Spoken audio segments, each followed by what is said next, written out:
사유리 씨 얘기를 좀 해보죠. 자발적 비혼모가 된 사유리 씨. 비혼모는 미혼모와는 좀 다른 개념입니다. 양쪽 모두 엄마 혼자서 아이를 키운다는 부분에선 같지만 미혼모는 남성과의 성관계로 아이가 태어났지만 어떤 이유로든 아이 아빠와 헤어져서 엄마 혼자 아이를 키우는 경우를 말하는 거라면 비혼모는 애초에 아이 아빠의 존재는 없습니다. 정자만 있습니다. 누군가가 정자은행에 기증한 정자로 시험관 시술을 통해서 아이를 낳는 거죠. 사유리 씨는 일본인이에요.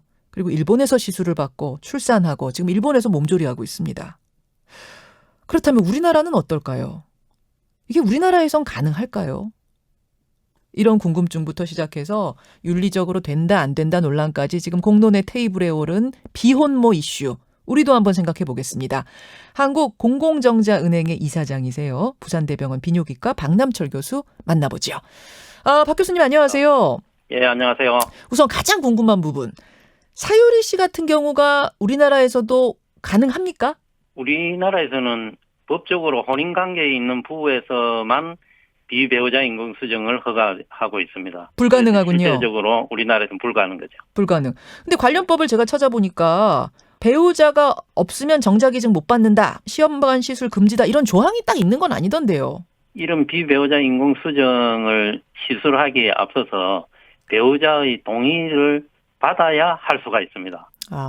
그럼 배우자가 없으면 자동으로 안 되는 거군요. 그렇죠. 그러니까 사유리 씨가 만약 우리나라 산부인과에 찾아가서 이런 시술을 받았다 하면 그 산부인과 의사는 처벌돼요? 처벌될 수가 있죠. 이게 왜 그러냐면은 미혼 독신녀이기 때문에 배우자가 없는 상황이거든요. 네네.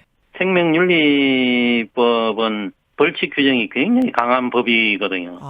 그래서 체형이나 아주 높은 벌금형으로만 구성되어 있습니다. 높은 벌금형 아니면 아예 감옥을 가는군요. 그 정도까지. 그러니까 이제 사실 사유리 씨 같은 경우가 우리나라에서 나올 수가 없다는 말씀. 그렇죠. 지금 질문이 하나 들어오는데 그러면 허수경 씨, 방송인 허수경 씨는 독신인 상태였는데 어떻게 비배우자 시험관 시술을 받았는가 궁금들 하세요.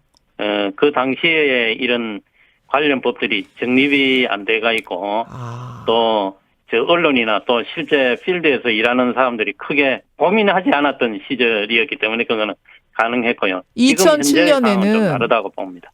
2007년만 해도 이 법이 좀 느슨하게 적용이 되다가 이제 확실하게 강화가 됐다 이렇게 보면 되는 거군요. 예.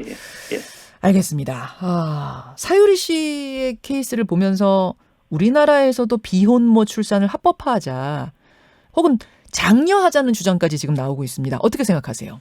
사유리 씨 경우를 보면 우리나라에도 이 부분에 대해서 올 것이 왔다고 보는데요. 올 것이 왔다고요? 예. 급격히 서구화되고 있는 젊은 층의 사고에 부응하고 또 경제적으로 사회적으로 성공한 비혼 여성에서 자기 스스로가 선택하여 출산의 기회를 우리가 가지고자 하는데 법적으로 또는 의학적으로 도움을 줘야 할 것으로 생각이 때문에 이미 서구 선진국에서는 이런 경험들이 한 30년간 이래 있습니다. 우리가 OECD 국가의 대부분의 나라에서 비혼 여성에서 비배우자 인공수정으로 출산이 가능합니다. 그게 이미 30년 전부터 그렇다. 예.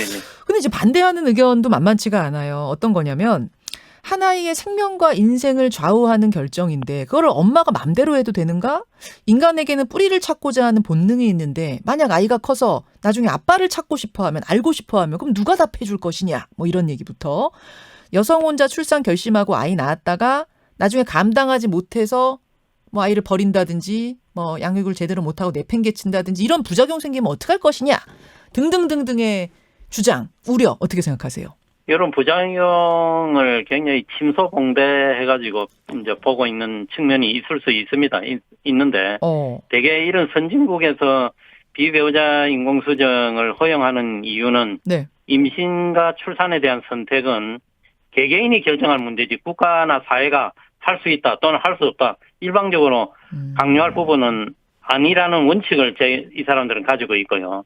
그래서 국가는 비혼 독신 여성이나 난임 부부에게 그 비배우자 인공수정을 위한 양질의 정자를 제공할 의무가 있다고 보는 겁니다. 근데 이게 만약 그렇게 해봤는데 사회적 부작용이 심각했으면 사회적 부작용과 공익을 위해서 개인의 자유를 제한한다 쪽으로 갈 수도 있었을 텐데 지난 30년 동안 그런 부작용은 크게 없었는 모양이네요. 없었습니다. 우리가 이런 비배우자 인공수정을 통해서 아기를 놓으려 하는 사람들은 네.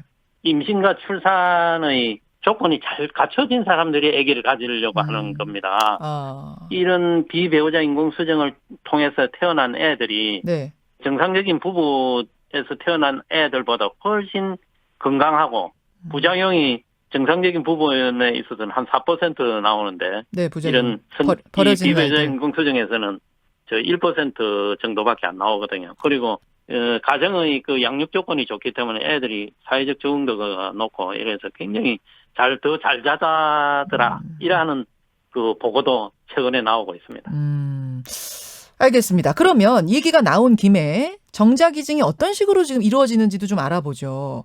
얼마나 많은 수의 정자가 우리나라에선 기증되고 있나요? 현재 이런 정자 기증은 19세에서 50세 사이 건강한 남성 중에서 자발적인 의사로서 정자 기증을 하고 유전 질환이라든지 감염 질환이 없는 건강한 정자인 경우에 정자 기증자로 선택될 수가 있습니다. 다 검사를 합니까, 그걸? 건강한 그렇죠. 예. 정자인지 아닌지?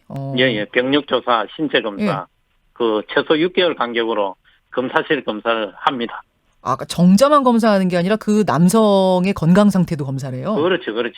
유전 질환이 없어야 되고 감염 질환 등이 없어야 되는 것이 이제 굉장히 중요한 포인트거든요. 그 기증자한테 금전적인 보상도 갑니까?